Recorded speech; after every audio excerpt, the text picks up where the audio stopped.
Prophetic Passion, Tala, Smith, Cantoman, Hitmaker, Coma Levels, Mukoma Fantan, Chimbotin Tunke, Suti Adidas, Hameno Akatsara, Inindaka Piwa Teni Kumantara, Naka, Taka Kuwa Kutara, Neshamakasia Ameno Achatura. Pamba imusha musadzake Kuna kumuripa ma status Pamba imusha musadzake Kuna kumuripa ma status Mukadzoka kuno hakuna chenyu Zakasara zikaturwa neva penyu Pangosara gaspan imi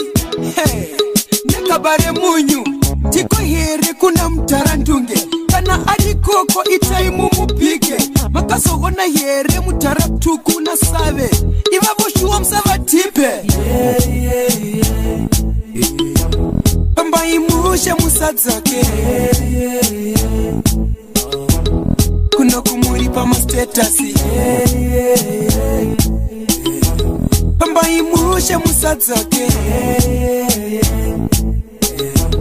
Kuna kumuripa ma status Chango sara tichitakwa nemtoriro Everyday call, domagariro Nekanza kuti muri kurwa na Satan Mosi ya popo yuti orekutwa na Fantan Maticha kavira, kushika kure akurira Ikoko kwa muri, achapindira Kana ashika ko, mopinzira Tombata siva kuti, shadaira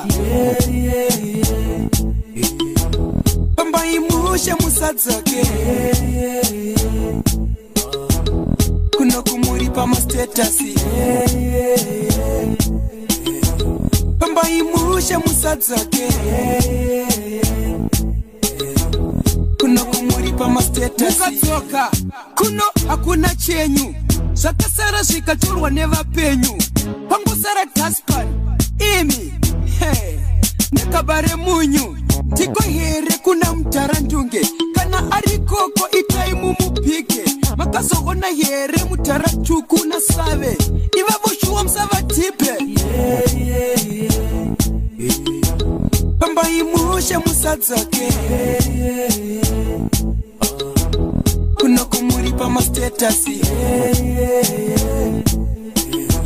Pamba imusha musadzake